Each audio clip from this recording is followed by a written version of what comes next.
Jai Guru, everyone. Jai Guru. And welcome to Yogananda podcast, where we are currently discussing the autobiography of a yogi line by line. We are on chapter 9, part 2. And today we have the usual gang minus Mike. Mike can't join us this week, but he will be back for the next episode. So today we're continuing from the first part of chapter 9, where we had young Mukunda with the one and only Master Mahasaya, who, as Lauren had rightly flagged, not to be mistaken for Lahiri Mahasaya. Master Mahasaya, simply known as M, is a great saint that Yogananda, or young Mukunda here, is being described to really throw himself at the feet of Master Mahasaya. And he was really an important figure in his life. So we finished off yesterday, last time, with Yogananda really pushing Master Mahasaya to talk to Divine Mother on his behalf. And as Master Mahasaya said, little sir, quiet yourself. So he did agree after some initial pushback to do Mukunda's bidding to talk to Divine Mother. And so we continue with that.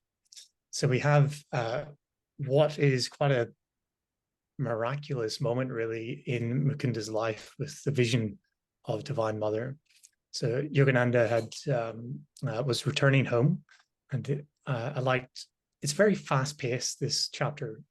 If you think about it, we kind of plunge into the moment with young Mukunda and Master Mahasaya, and at the very beginning of the chapter, and the pace is kept up throughout. So my steps were eager as I returned home. So you just have that feeling of energy, right? The enthusiasm and the desire that young Mukunda had.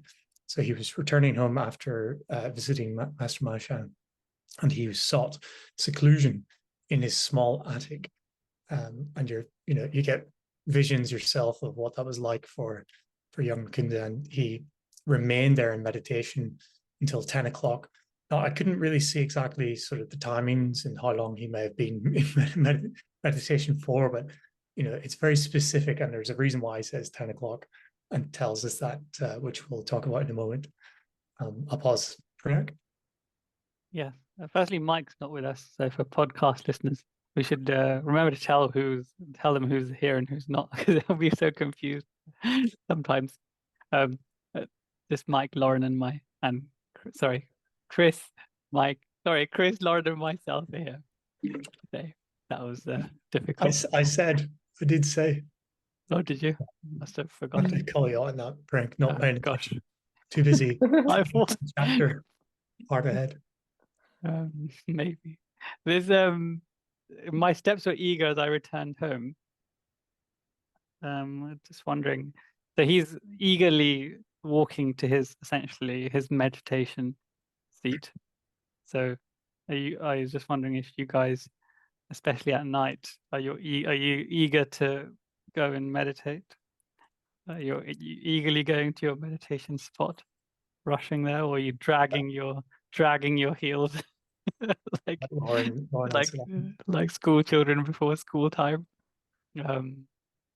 I personally, there's no eagerness or dragging my part. It's just like complete habit, the same pace as I would if I'm going to work or going to do something that I'm really looking forward to. But I think his eager steps were probably quite important in actually what happened next in terms of receiving that divine vision. Yeah, I can say, just loosely answer your question, right? Because it's a question worth answering, because I find that in moments when there is some sort of reluctance or something's happened in the day where you're tired, maybe you want to go to bed and you're trying to cut corners in life, at the times when you really do sit to do your kriya or your meditation, whatever your practice is, those can be often the most rewarding, because you're really sitting down and you're doing the work. So I'll not deny having some sort of lethargy in my meditation practice from time to Now, time.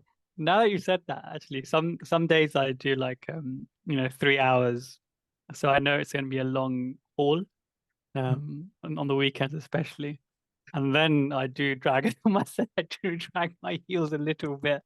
So, well, oh, it's gonna be a 3 hour affair. Let me just, long out for as long as possible before I static for 3 hours. So I shouldn't do that. Actually, should learn the lesson from this lie.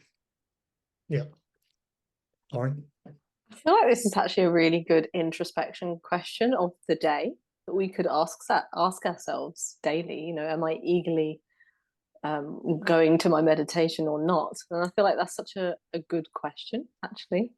And Priyank, I know what you mean sometimes about it feeling very much like a habit. You sort of sit down and you go through the motions, and it can be easy to lose sight of that eagerness that we actually need, isn't it?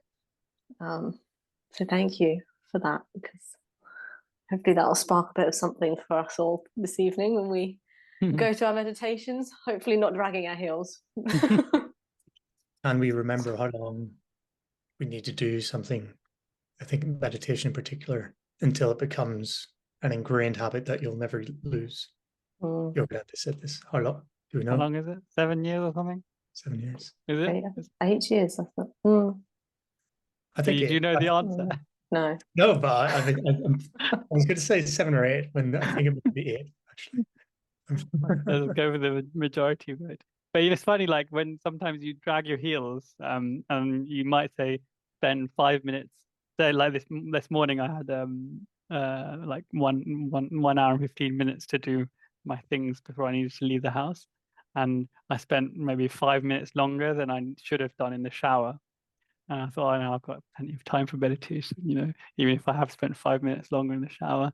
But then then towards the end of my meditation, I was really enjoying it. And I was like, oh, if I had only just forgone that extra 5 minutes, it would have been so great right now to still sit in that stillness for the sake of a warm, shower. Laura. But isn't it so interesting how we spend hours upon hours in the day doing worldly activities, and we don't think too much about it? I'm sure sometimes in our working lives we drag our heels, but you're engrossed in the material, right?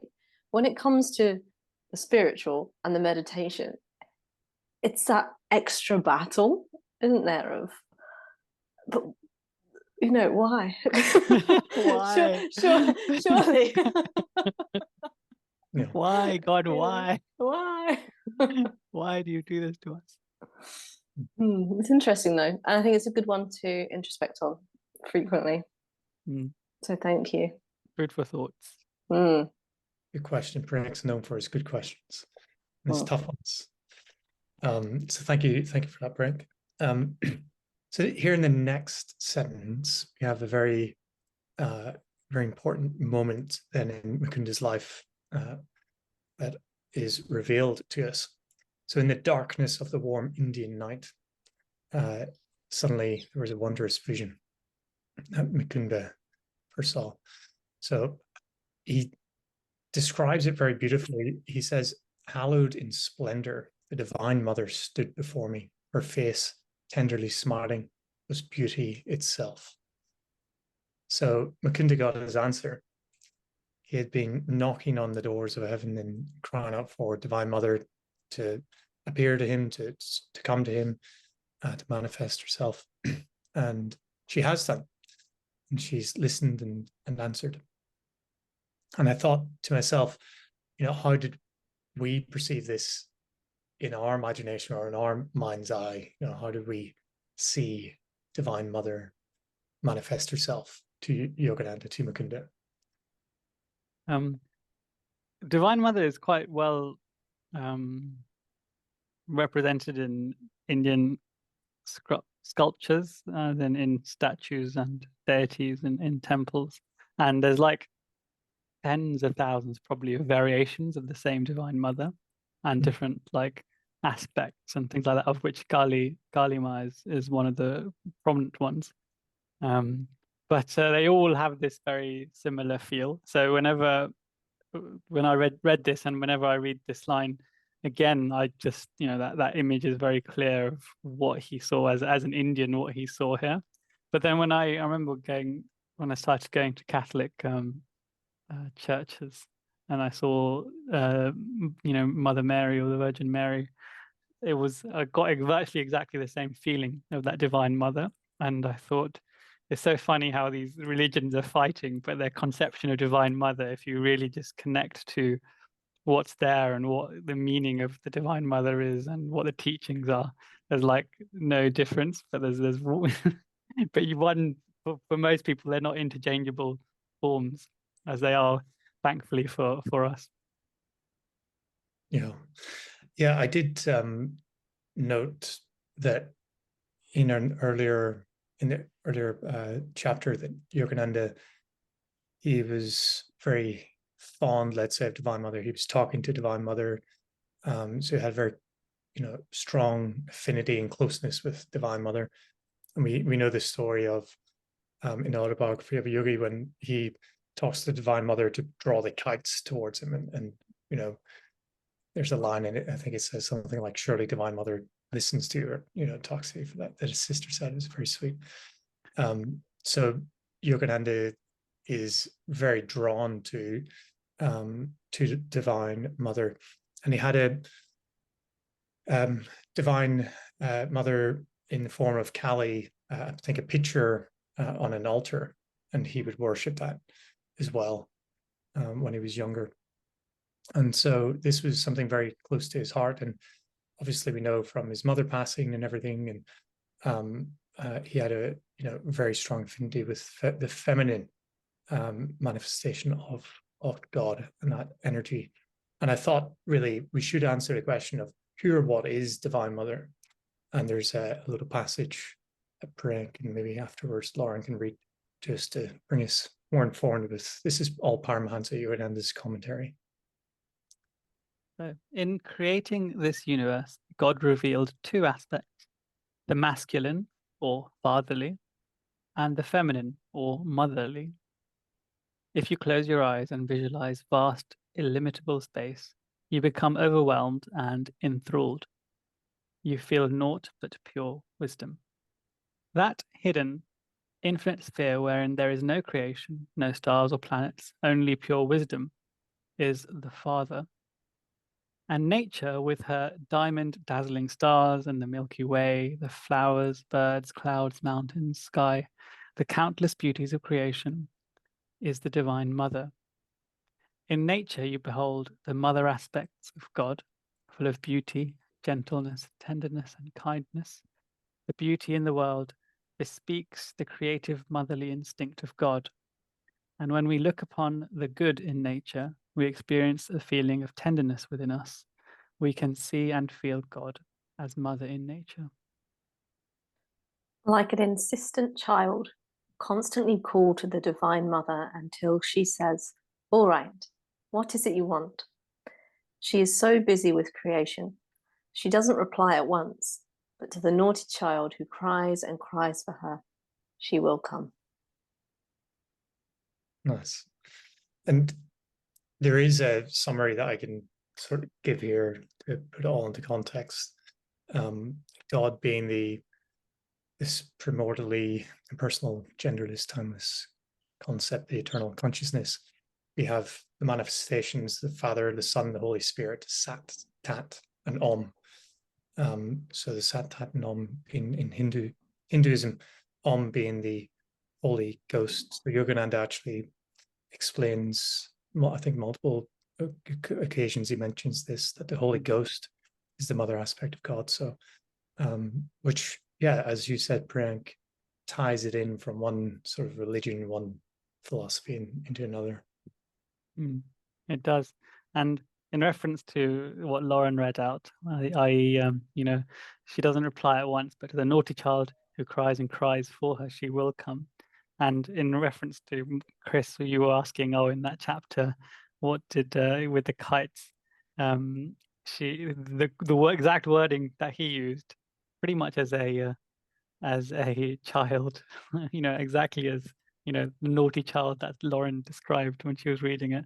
He says in the autobiography, "I am just thinking how wonderful it is that Divine Mother gives me whatever I ask." Yeah, that's it. Yeah, it's a great line. It's a great line. Very naughty line, isn't it? But Yeah. sincerely pure. And hence he got the kite, and in this case, he got Divine Mother. Yeah, it's very mischievous. Very mischievous little line. But I think there is something to it where it's the acknowledgement of your place in the world, where we are sons of God, sons and daughters of God. We are the children of God, and that we have that right. So it's almost like assuming the right. That's what it kind of is. It sort of a little bit mischievous. It's almost too confident, but actually it's exactly correct. So yeah, playful, very playful. And this is the energy that we have really in this chapter, which is what I love about it. Before I move on, Frank. Yeah. Also, he asked, he asked to see Divine Mother, because we know that he was very fond of Divine Mother from Mejda and the autobiography as well. And we know that Master Maharshaya is also fond of Divine Mother in the Kali form, and we know that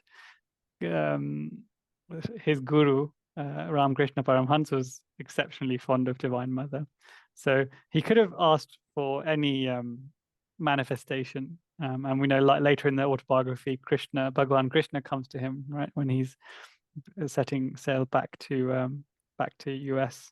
So he could have asked for any manifestation, and I'm sure God would have taken that form to please his devotee, which is a thing that's a beautiful explanation in SRF, i.e. that God takes the form that is most pleasing to the devotee's heart. I mean, it's in the Bhagavad Gita, but the rest of all the different paths of in Hinduism and religion, they just usually place emphasis on one form.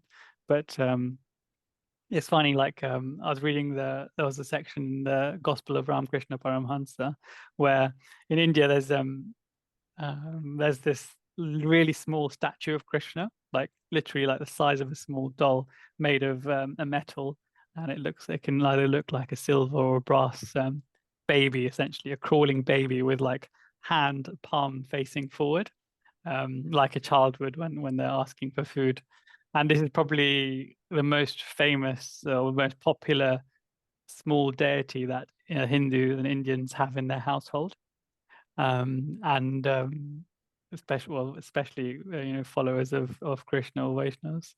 And we had one at my house as well, and I was never fond of it because it doesn't really look I couldn't connect to it because it doesn't, it's small and it looks doll-like, but it's very, very popular in India. And in Ramakrishna Paramhansa's book, there was a devotee, a really sincere devotee this was a woman who really, really made this worship of this small deity her own, and she reached like quite heightened states of spiritual ecstasy in that as well. And Ramakrishna Paramhans then met her, and then because he saw how sincere her devotion was, he actually allowed that form to manifest into the literal baby Krishna. So he gave her the essentially incarnated Krishna in the statue, and also a physical. So for 3 or 4 months, she was looking after Krishna in the child form, and then she actually brought the baby Krishna to Ramakrishna Paramhans as well, and he obviously knew what was happening. So they played with Krishna as it was 5,000 years ago. And this is like the grace that you can have if you go to that level of ecstasy in your devotion, such as this is just one moment, but this is the extent that it can go to. Wow, mind-blowing. Thanks for sharing that. Yeah, so we'll follow Mukunda's desire to out of the small room, but just before we do. This part does finish with this vision, this wondrous vision, as Mukunda describes it, with Divine Mother speaking to Mukunda. And she says, "Always have I loved thee, ever shall I love thee." And he says that the celestial tones still ringing in the air, she disappeared. And I thought, wow, that must have happened in a flash. Mukunda knowing stories, with visions and manifestations of God that he's had after that point. He would have surely wanted to have conversed with Divine Mother. He would have wanted to talk to her, but she just appeared, said what she had to say, and then left. So he didn't. I don't think he really got the chance to talk to her, but I'm sure it was everything that he dreamt it was. Frank? We don't know how long, as you said at the beginning, we don't know the specific timelines of how long he meditated for, and until he got the vision, how long he meditated for during the vision, after the vision. We know like 10 p.m. he had the vision, and in the morning sunrise he went to Masha, but we don't actually know. So it could have been seconds, as you say, instant, or it could have been minutes or even hours. And when you have like a really super meditation, minutes just turn into hours, don't they? And you stop watching the clock. And similarly, but we don't know. He could have sat in that splendor for quite a while, because you don't really feel the need to when you have that moment when you're really in the zone in meditation and feeling the love, you don't really feel the need to have a conversation with God. You can just enjoy the moment, can't you? And he could have done the same, because what beautiful words that Divine Mother tells him, isn't it? Always have I loved thee, ever shall I love thee. It's just like a mantra, isn't it? Yeah, I absolutely agree. I guess my active mind here is thinking, here's Mukunda pushing, sort of pulling on the coattail, metaphorically speaking, of Master Masha, saying, yeah, hey, to get Divine Mother to manifest to me. And me thinking that he may have wanted to sort of speak and splurge his love. But yeah, I think you're quite right, Frank. Maybe it was a sort of timeless moment, and he just sat there in the presence. Lauren? It's so short and sweet, isn't it? But I think that makes it all the more meaningful. Like Priyank, you were saying, it's like a mantra, right? And if they'd had a full discourse, that's quite hard to hold on to in the mind, right? But when you have such short sentences or a sentence, that's something that one can hold on to for a whole lifetime, that never leaves, and will bring you back to that remembrance. So it's not really surprising, really, that they don't have, for me anyway, like a full conversation. And I guess, what would you say? She knows already, right? I think it's also it is actually also in some of the teachings that when you get to that state of stillness, then is the time to actually have a conversation with God and ask him and speak to him about everything you want to speak to him about, as opposed to just doing it in the prayer at the start or at the end. So that's the other approach, to actually use that time to converse with Divine Mother, if you can get to that beautiful state. I remember a monk recently saying, I think it was perhaps in the last visit to the London Centre, about how we should listen more rather than speaking more. And I think there's a lot to that, isn't there? Often we want to say so much to God, but actually, how much are we listening? So there's an introspection question. Many. Yeah. And with that, as Frank did say, the time we're not sure of, but we know at 10 p.m.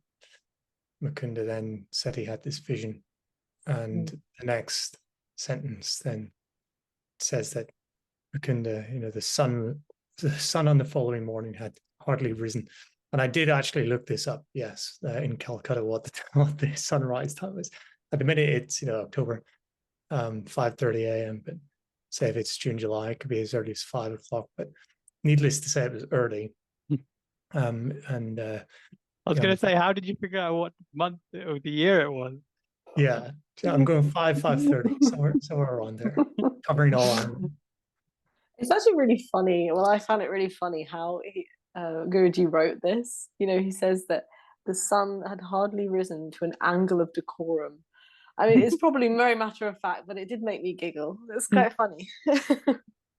It's quite easy to visualize what the sky looks Yeah. like, isn't it, for us in that? And it's such a nice way of saying that. Yeah. Us ordinary folk would say, before sunrise, I went to. Yeah. He's fully recognizing the fact that it's not, sociable hour. Yeah, and I think that's like the golden thread throughout this first couple parts that we're reading in this chapter. It's very playful, very light, isn't it? And very childlike, in that eagerness and desire for God.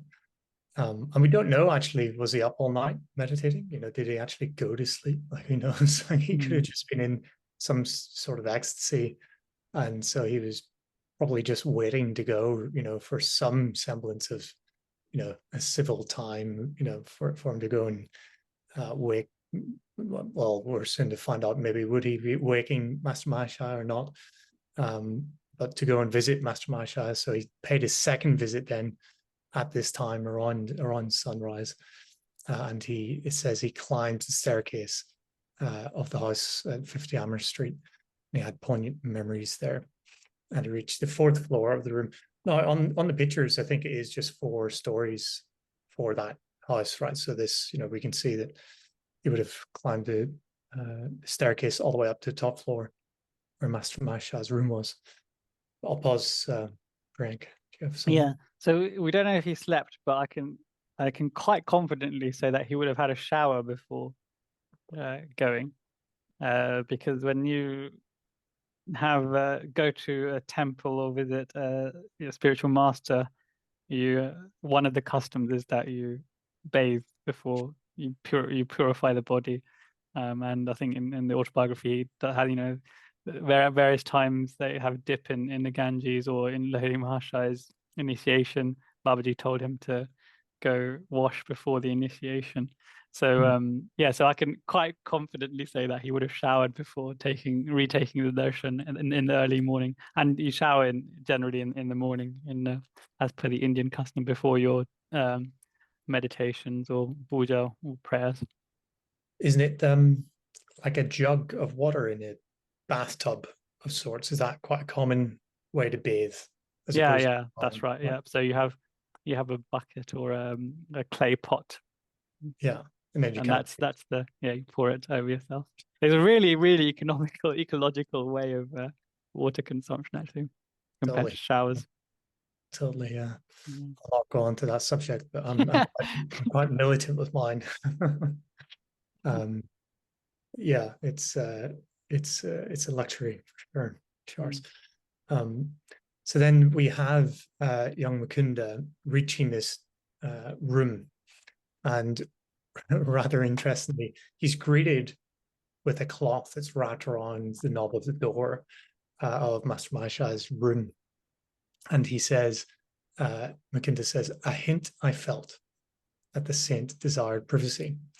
And I think this is another sort of tongue-in-cheek comment, the similar word to decorum. He's kind of hinting that he is eager, very eager and overly eager, maybe at this point, and kind of, pressing himself on Master Mahashaya's desire for privacy or seclusion of sorts. But we know that he stood there, I wouldn't say patiently, but he stood there waiting. So he did respect the saint's desire for privacy. I thought did occur, why the cloth? We know that he had a school, and maybe he was used to having his privacy interrupted at times, or he knew that Mukunda was going to be coming up to to knock on his door early in the morning, and he didn't want to be disturbed. By the way, he had this cloth. Master Mahashaya had the cloth on the doorknob, and Mukunda respected that desire for privacy. And as he was standing there, and the word that he used was irresolutely, so he was sort of maybe hopping from one foot to another. He was waiting rather impatiently, and the door was indeed opened. We don't know how long, what time elapsed between him arriving and when the door opened, but the master's welcoming hand sort of opened the door. And I thought to myself, well, maybe he knew that he was standing there, and I couldn't get it out of my head that, maybe Master Mahashaya was actually meditating this whole time, and that he was aware that Mukunda was standing out there. So I just couldn't shake that idea that, he's actually meditating the whole time, and he didn't want the meditations to be maybe interrupted. But who knows? So he somehow knew that Mukunda was standing outside the door, and he opened the door for him. And Mukunda immediately knelt at his feet, and it says his holy feet. In a playful mood, Mukunda says that he wore a solemn mask over his face, hiding the divine elation. Now, for the life of me, I couldn't really picture what this mask would have looked like. I'm very curious, is there a traditional sort of mask that one might wear, Brian? I've got this friend that can that we play poker sometimes, and he's really, really honest and truthful person. But in poker, obviously, you have to lie and be anything but truthful, and deceive. But when he's got a good hand, it's just he can't. He's trying to keep a straight face, but you could just tell he's got a good hand, and I even go to the extent of saying, like, "How good is your hand, Amish?" And he'd really restrain himself not to smile. And I just this is the image that I had of my friend just suppressing, Guruji suppressing a smile, but it's obviously plain, especially for one such as Master Mahashaya, to see divine elation. He calls it hiding the divine elation. It's so playful, isn't it? I feel like we've probably all done this. I know I have done it too many times to count. You try and play a little game and, be really serious, and people can see right through it. I feel like it's really, really relatable, that kind of childish glee of playing that game of, oh, well, I've got something really special, but I'm going to pretend that, I'm really serious.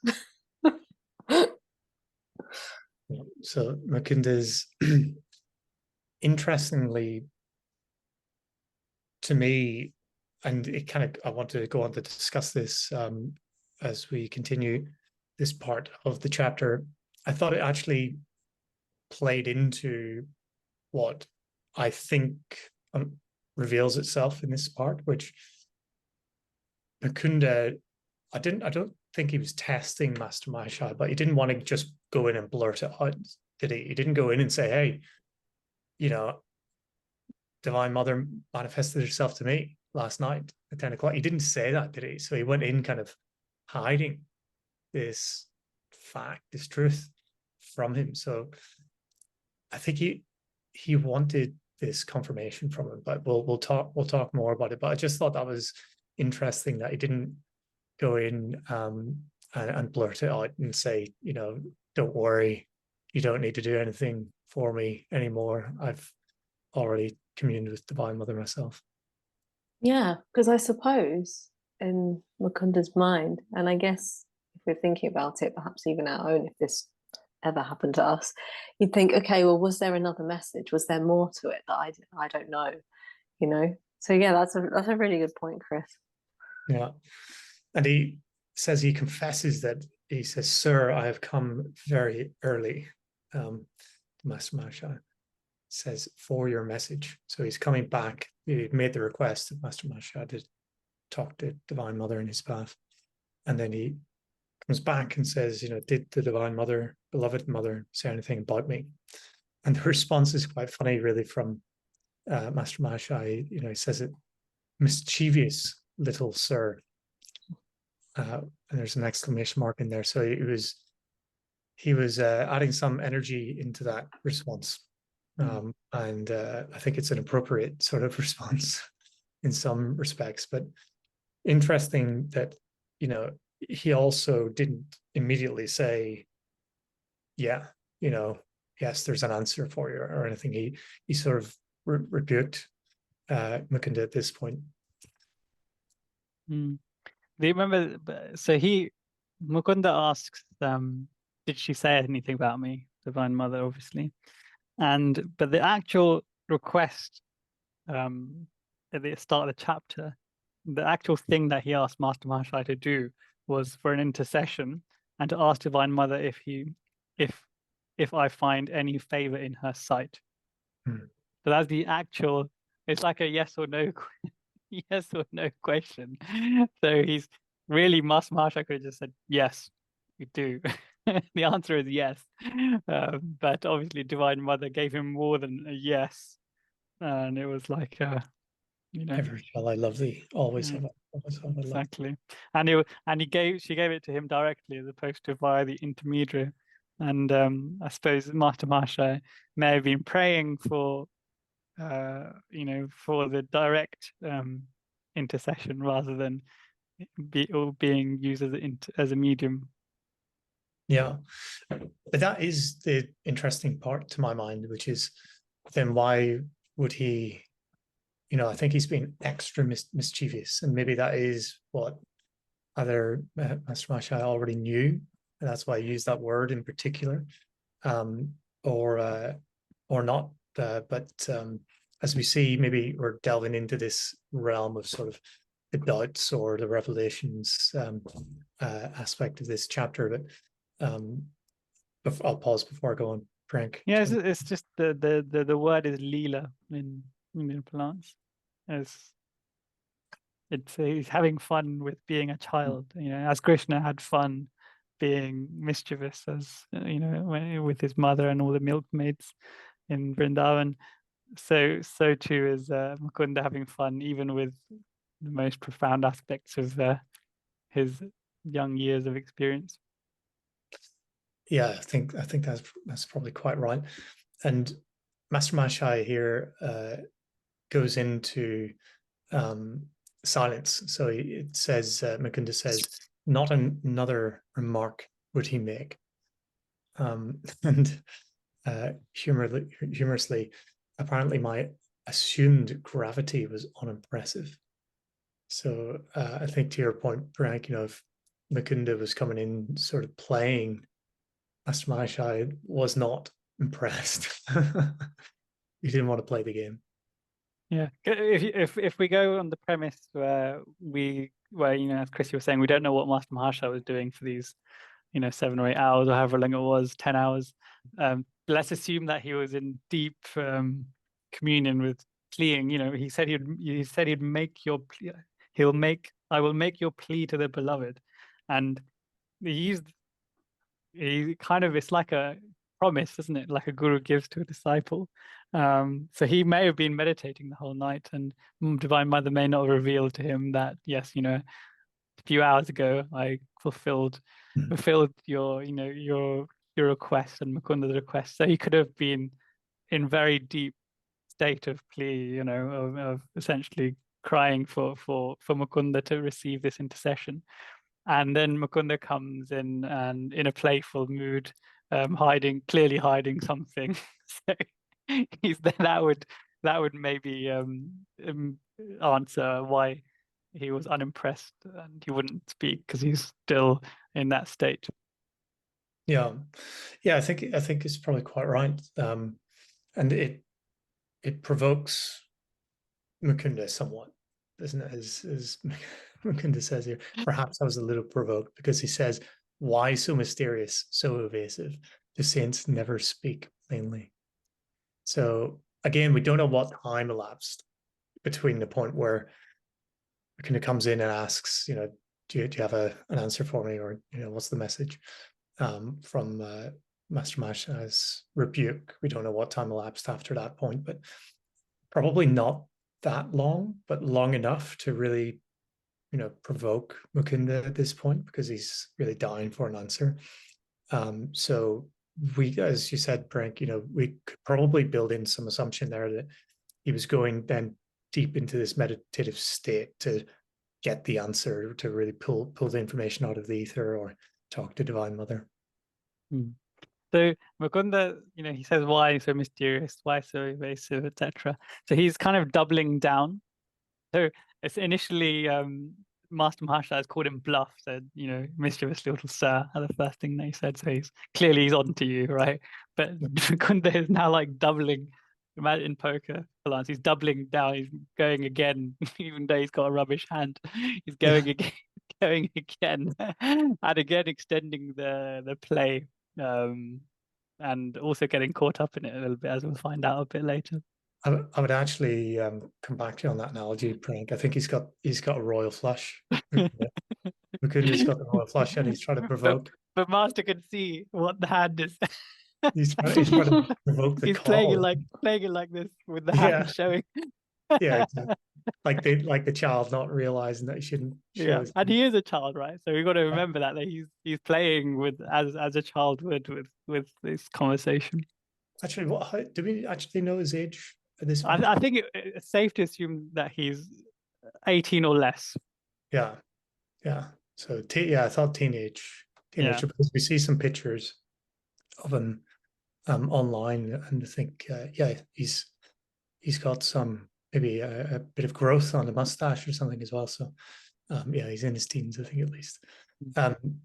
So yeah, he's very enthusiastic, and he pushes Mashai further, and the response is, "Must you test me?" His eyes were calm, and his calm eyes were full of understanding. So even though his words, were quite poignant, he's fully aware of the moment that he's in with Mukunda. And so he reveals to Mukunda then finally by saying, "Might I add a single word this morning to the assurance you received last night at 10 o'clock from the beautiful mother herself." So there you have it. And I thought this sort of revelation, it's very significant, obviously from a couple perspectives. One, that he indeed was able to know at a specific moment, he was able to give Mukunda that assurance that 10 o'clock, only somebody who was involved in the moment would have known, and then he only would have known through secondhand knowledge, either by talking to Mukunda or Divine Mother. So he really gives that evidence of sorts that he knows that not only did Mukunda talk to Divine Mother, but he knows the time. But he says the word assurance, right? So I thought, is that word in particular of interest? Because is that maybe what young Mukunda was looking for assurance from this person, this saint that he looked up to? Yeah, that could be. Could be that, but I think, as we find out later, that he's essentially coming to thank him. Assurance may be a secondary thing. But earlier I said, we don't know. He may not have known exactly what form the intercession took, but clearly he knew all the details because he said the exact time and said exactly so. So it's not that would have been incorrect. So he did know. Yeah, and he has impressed himself enough from Mukunda by these simple but very specific and impactful words that he had, as Mukunda said, possess control over the floodgates of my soul. Now that's very emotive and descriptive way of saying the impact then that Master Maharshal had over him. And he plunged prostrate at his feet. So again, he threw himself at Master Maharshal's feet.